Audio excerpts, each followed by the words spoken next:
हाँ जी, नमस्कार, स्वागत और अभिनंदन आप सभी का।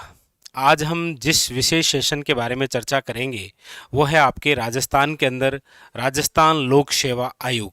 यानी आगामी जो कुछ सेशन हैं, वो आपके राजस्थान में जो प्रमुख आयोग हैं, उससे संबंधित रहेंगे। और हम केवल उन्हीं महत्वपूर्ण बिंदुओं के बारे में चर्चा करेंगे, जो कि आपके आगामी एग्ज़ाम के अंदर बड़े ही महत्वपूर्ण हैं। आइए, सबसे पहले आज का जो हमारा प्रमुख आयोग है वो है आपके सामने राजस्थान लोक सेवा आयोग यानी कि आरपीसी। पहला ही क्वेश्चन है कि राजस्थान लोक सेवा जो आयोग है वो निम्न में से किस प्रकार का निकाय है। तो याद रखिएगा, ये आपके एक संवैधानिक निकाय है। संवैधानिक निकाय से तात्पर्य यह है कि इस राजस्थान लोक सेवा आयोग का जो उल्लेख है वो भारतीय संविधान में है। अच्छा, भारतीय संविधान के कौन से भाग में है पूछा जाए तो याद रखिएगा, भारतीय संविधान के भाग 14 में इस लोक सेवा आयोग का क्या है, उल्लेख है, याद रखिएगा। अच्छा, कौन से अनुच्छेद में पूछा जाए तो याद रखिएगा, भारतीय संविधान के भाग 14 और अनुच्छेद की बात हो तो याद रखिएगा, अनुच्छेद है आपके 315 से लेकर 323 तक इस लोक सेवा आयोग के बारे में उल्लेख है। याद रखिएगा, भारतीय संविधान के अनुच्छेद अनुच्छेद 315 ए के अंदर लिखा हुआ है कि प्रत्येक राज्य के लिए एक लोक सेवा आयोग होगा, जिसे राज्य लोक सेवा आयोग के नाम से जाना जाएगा। हम पढ़ रहे हैं राजस्थान के संदर्भ में, तो हमारा जो लोक सेवा आयोग है वो है राजस्थान लोक सेवा आयोग आरपीसी, और इसका उल्लेख याद रखिएगा अनुच्छेद 315 ए के अंदर है। इसीलिए हमने कहा कि ये जो राजस्थान लोक सेवा आयोग हम पढ़ रहे हैं आरपीसी, ये एक क्या है, संवैधानिक निकाय है। यानी कि इसका उल्लेख भारतीय संविधान के भाग 14 में, और अनुच्छेद की बात करें तो याद रखिएगा 315 से लेकर 323। पहली बात क्लियर, क्योंकि जब भी आप आयोग पढ़ते हैं तो अक्सर लिखा होता है ये संवैधानिक है, वैधानिक है या फिर गैर संवैधानिक है। तो याद रखिएगा, ये एक संवैधानिक निकाय है। ठीक है। दूसरी बात, ये जो आरपीसी है राजस्थान लोक सेवा आयोग, याद रखिएगा ये बहुसदस्यीय आयोग है। बहुसदस्यीय आयोग से तात्पर्य है कि इसमें एक से ज़्यादा सदस्य हैं। जैसे देखिए, प्रारंभ में यानी कि जब आरपीसी की स्थापना हुई थी, तब प्रारंभ के अंदर इसमें टोटल जो सदस्य हुआ करते थे प्रारंभ में वो थे 3। प्रारंभ के अंदर इसमें टोटल कितने सदस्य हुआ करते थे, 3, जिसके अंदर याद रखना है एक तो अध्यक्ष,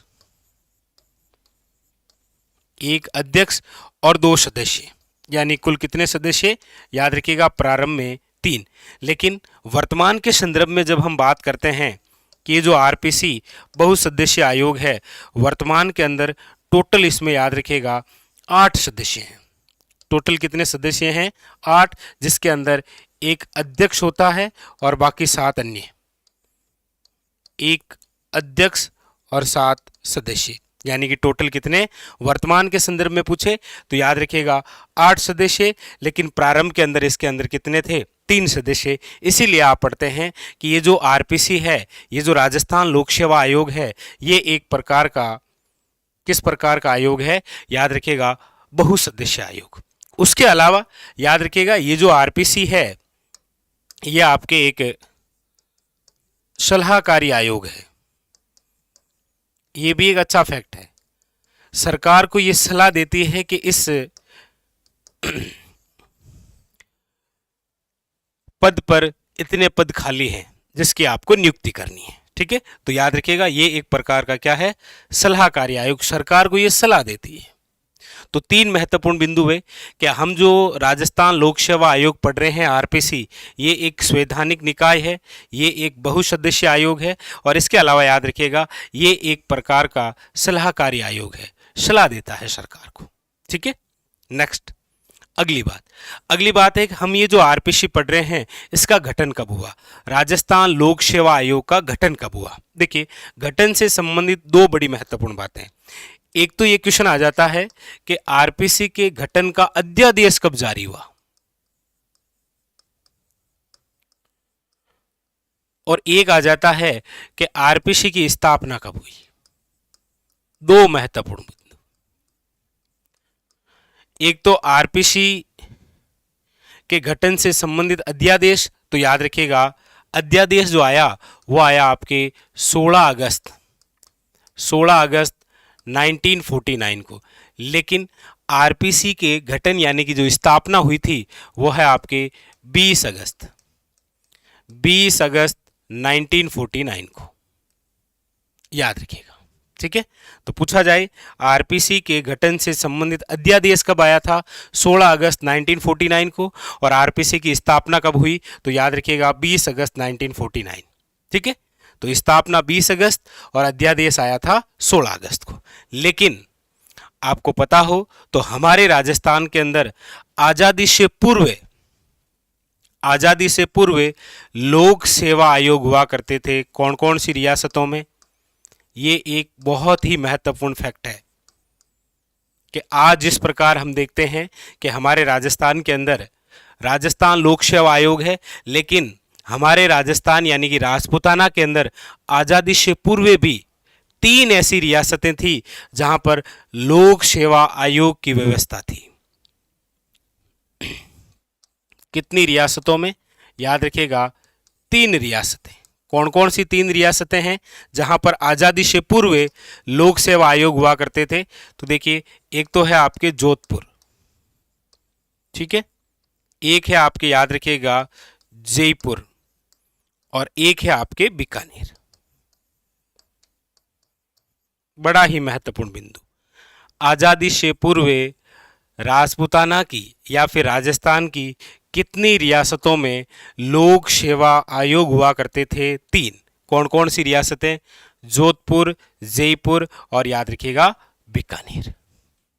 ठीक है, अगला बिंदु है मुख्यालय, यानी कि हम जो आयोग पढ़ रहे हैं आरपीसी राजस्थान लोक सेवा आयोग, इसका मुख्यालय देखिए जब इसकी स्थापना हुई थी तब प्रारंभ के अंदर इसका जो मुख्यालय है वो हुआ करता था आपके जयपुर।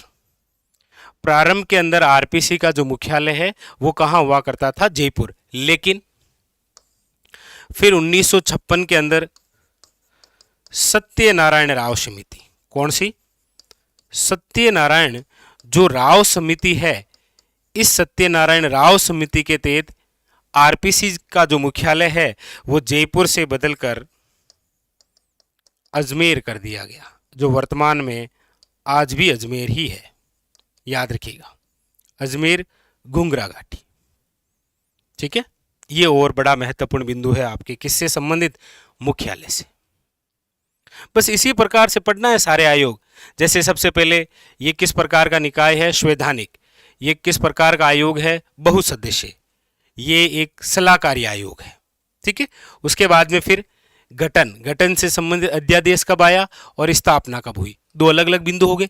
आजादी से पूर्व हमारे राजस्थान की कितनी रियासतों में इस प्रकार लोक सेवा आयोग की व्यवस्था थी, 3, जोधपुर, जयपुर और बीकानेर। और फिर हम जिस आयोग के बारे में चर्चा कर रहे हैं इसका मुख्यालय, तो जब स्थापना हुई प्रारंभ में मुख्यालय जयपुर था, लेकिन फिर 1956 के अंदर जो सत्यनारायण राव समिति है, इस समिति के तहत मुख्यालय को जयपुर से कहाँ कर दिया गया, अजमेर, जो आज वर्तमान के अंदर भी कहाँ है, अजमेर में। क्लियर, आगे बढ़े, चलिए नेक्स्ट अगली बात करते हैं कि राजस्थान लोक सेवा जो आयोग है इनके अंदर अध्यक्ष और सदस्य। अभी हमने चर्चा की कि आरपीसी के अंदर जो वर्तमान के अंदर कुल सदस्य हैं वो 8 हैं, जिसके अंदर एक अध्यक्ष होता है और 7 आपके सदस्य। लेकिन यहां से कुछ क्वेश्चन बनते हैं थ्योरेटिकल। जैसे आपको पूछा जाए कि आरपीसी के अध्यक्ष या जो सदस्य हैं इनका कार्यकाल कितना होता है, तो याद रखिएगा वो होता है 6 या फिर 62 वर्ष। यानी कि या तो फिर 6 वर्ष हो गए हैं कार्यकाल को, या फिर उस बंदे की आयु हो गई है कितनी, 62 वर्ष। फिर ये कार्यकाल होता है अध्यक्ष या फिर सदस्य का। ठीक है, अच्छा अगला क्वेश्चन है कि अध्यक्ष या जो सदस्य होते हैं इनकी नियुक्ति कौन करता है। या फिर आपको पूछा जाए कि यह आरपीसी के जो अध्यक्ष या जो सदस्य हैं, इनको ये त्याग पत्र किसे देते हैं, इनकी नियुक्ति या त्याग पत्र, याद रखिएगा राज्यपाल को। आरपीसी के जो अध्यक्ष या जो सदस्य हैं उनकी नियुक्ति कौन करता है, राज्यपाल। लेकिन याद रखिएगा सीएम की सिफारिश पर। अध्यक्ष या जो सदस्य हैं ये अपना त्याग पत्र किसे देते हैं, याद रखिएगा राज्यपाल को। ठीक है। और दूसरी खास बात, आरपीसी जो अपना वार्षिक प्रतिवेदन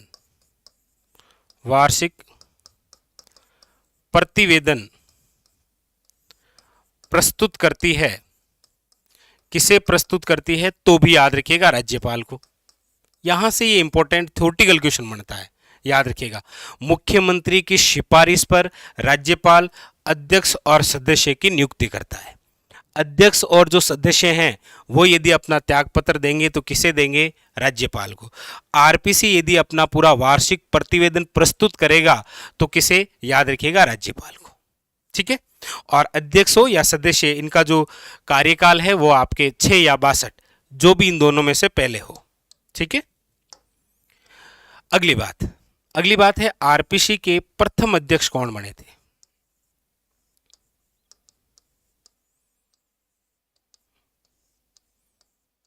और आरपीसी के वर्तमान अध्यक्ष, ये दो बड़े महत्वपूर्ण बिंदु होते हैं। ये दो बड़े महत्वपूर्ण बिंदु है कि वर्तमान के अंदर आरपीसी के अध्यक्ष कौन है और आरपीसी के प्रथम अध्यक्ष। तो याद रखिएगा प्रथम जो अध्यक्ष बने आरपीसी के वो है आपके एस के घोष। और आप कहेंगे सर वर्तमान, यदि आज की हम बात करते हैं तो वर्तमान अध्यक्ष नहीं है, बल्कि वर्तमान के अंदर आरपीसी के कार्यवाहक अध्यक्ष हैं। कार्यवाहक अध्यक्ष वर्तमान के अंदर कौन है, कार्यवाहक अध्यक्ष। याद रखिएगा नाम कैलाश चंद मीणा। वर्तमान के अंदर अध्यक्ष नहीं है, बल्कि वर्तमान कार्यवाहक के रूप में अध्यक्ष बनाया गया है किन्हें, कैलाश चंद मीणा को, याद रखिएगा। ठीक है। तो ये बात हो गई आपके अध्यक्ष और सदस्य की। इससे पहले बात हो गई मुख्यालय की। आजादी से पूर्व राजस्थान की कितनी रियासतों में लोक सेवा आयोग थे। बात हो गई आरपीसी के गठन की। बात हो गई कितने सदस्य हैं वर्तमान में और प्रारंभ में कितने, और ये किस प्रकार का निकाय है। यानी कि जो राजस्थान लोक सेवा आयोग आप पढ़ते हैं, आरपीसी जो पढ़ते हैं, जितने प्रकार के क्वेश्चन बन सकते हैं वो सारे क्लियर। ठीक है। इसी प्रकार से एक एक आयोग को हम विधिवत रूप से पढ़ेंगे। ठीक है। कि ये जो आरपीसी है ये एक संवैधानिक निकाय है, मतलब इसका उल्लेख भारतीय संविधान में कौन से भाग में है, तो भाग 14 अनुच्छेद की बात हो तो याद रखिएगा 315 से लेकर 323 तक लोक सेवा आयोग का क्या है, याद रखिएगा उल्लेख। और आपको पता हो तो अनुच्छेद 315(1) के अंदर ये लिखा गया है कि प्रत्येक राज्य के लिए एक लोक सेवा आयोग होगा जो राज्य लोक सेवा आयोग कहलाएगा। राज्य यानी कि हम राजस्थान की बात कर रहे हैं तो नाम है राजस्थान लोक सेवा आयोग। ये जो आयोग है ये याद रखिएगा बहुसदस्य आयोग है, यानी कि एक से ज्यादा सदस्य जिसमें हो।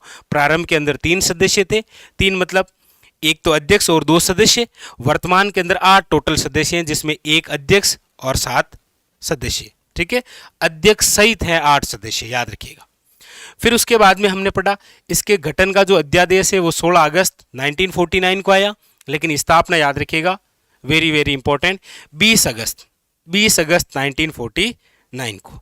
उसके अलावा आज़ादी से पूर्व कौन सी रियासतों में, इसका जो मुख्यालय है वो प्रारंभ के अंदर जयपुर, लेकिन फिर 1956 के अंदर जो सत्यनारायण राव समिति है इसके तहत अजमेर कर दिया गया, आज भी अजमेर ही है।